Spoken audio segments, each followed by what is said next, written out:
La gestion de la douleur, c'est un sujet qui nous concerne absolument tous. Mais comment la médecine s'y prend concrètement pour la combattre?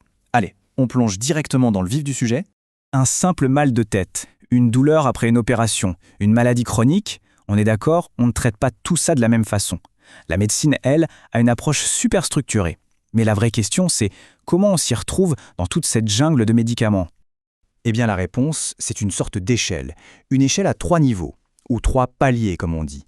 L'idée, elle est toute simple. On commence toujours par le plus léger et on ne grimpe que si c'est vraiment nécessaire. C'est ce système qu'on va décortiquer ensemble, marche après marche. Allez, c'est parti, on attaque le premier barreau de l'échelle, le palier 1. Là, on parle des combattants du quotidien. Ce sont les médicaments pour les douleurs qu'on qualifierait de légères à modérées. Et pour être honnête, ce sont souvent ceux qu'on a tous dans notre armoire à pharmacie. Et dans cette catégorie, il y a un roi, une vraie star, c'est bien sûr le paracétamol. C'est vraiment l'antalgique de première intention, celui qu'on va utiliser pour tout un tas de douleurs ou de fièvres. Son job, en gros, il est double. Calmer la douleur, bien sûr, mais aussi faire baisser la fièvre. Comment? En empêchant le signal de la douleur de remonter jusqu'au cerveau. Facile. Mais attention, il y a un mais, un point absolument crucial à surveiller, le risque pour le foie. Et pour bien comprendre ce risque, écoutez bien cette phrase, elle est assez forte. Le paracétamol est un tueur silencieux. Ça fait un choc, pour un médicament qu'on croit connaître par cœur, mais c'est un avertissement qu'il faut prendre vraiment, vraiment au sérieux. Alors, concrètement, ça veut dire quoi? Ce risque, il n'arrive pas à n'importe comment.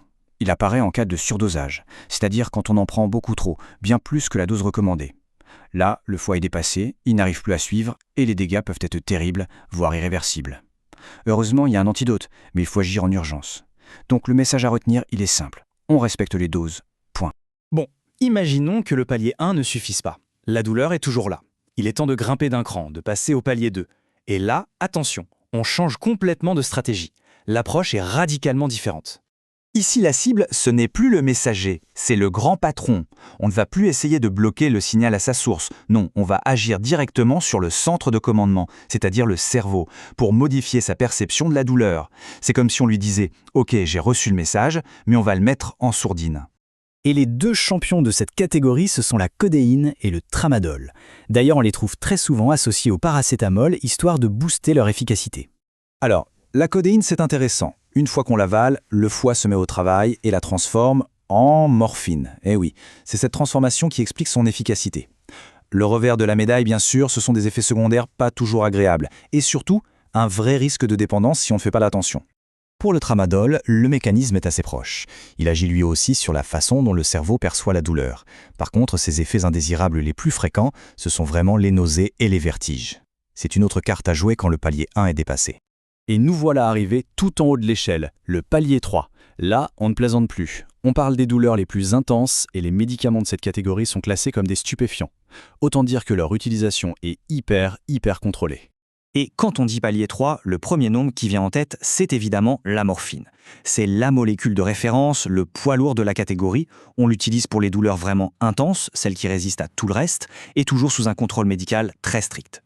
Ce qui est pratique avec la morphine, c'est qu'on peut l'administrer de plein de manières différentes, pour vraiment s'adapter au patient. Mais cette puissance a un coût, des effets secondaires majeurs. Et le plus dangereux de tous, c'est ce qu'on appelle la dépression respiratoire.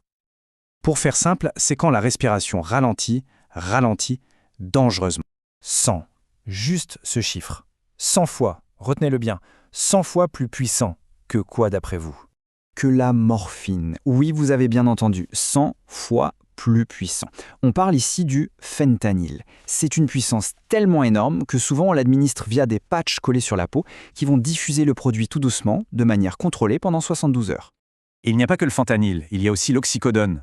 On voit bien la comparaison ici, il est à peu près 2 fois plus puissant que la morphine. On le réserve souvent à des douleurs chroniques bien particulières, par exemple dans certains cas de cancer. Et là, point super important, il existe un antidote, la naloxone. En cas de surdosage, c'est elle qui peut tout inverser. Ok, on a grimpé toute l'échelle, du premier au dernier barreau. Maintenant, si on prenait une seconde pour regarder tout ça d'un peu plus haut. Faisons un petit résumé pour que tout soit bien clair. Voilà donc le tableau complet. On a le palier 1, les non-opioïdes, comme le paracétamol, pour les douleurs légères. Ensuite, le palier 2, les opioïdes faibles, comme la codéine ou le tramadol, quand ça ne suffit plus. Et tout en haut, le palier 3, les opioïdes forts, morphine, fentanyl, pour les douleurs les plus sévères. Mais attendez, il y a une dernière ligne, les co-antalgiques. C'est quoi ça? Alors, les co-antalgiques, c'est une catégorie un peu à part. Ils ne sont pas vraiment sur l'échelle parce que, à la base, ce ne sont pas des antidouleurs. Ce sont des médicaments d'une autre famille, comme certains antidépresseurs ou antiépileptiques, mais on s'est rendu compte qu'ils étaient super efficaces sur des types de douleurs très spécifiques. Je pense notamment aux douleurs neuropathiques, quand ce sont les nerfs eux-mêmes qui sont endommagés et qui envoient de mauvais signaux. Finalement, ce qu'il faut retenir de tout ça, c'est que soulager la douleur, c'est un vrai travail d'équilibriste. Chaque palier de cette échelle, c'est un compromis différent entre le soulagement qu'on recherche et les risques qu'on est prêt à prendre. Et ça nous amène à une question beaucoup plus profonde, non? Dans cette quête d'une vie sans douleur, où est-ce qu'on place la limite entre le bénéfice et le danger? C'est une question qui dépasse largement la simple boîte de médicaments. Merci d'avoir suivi cette analyse avec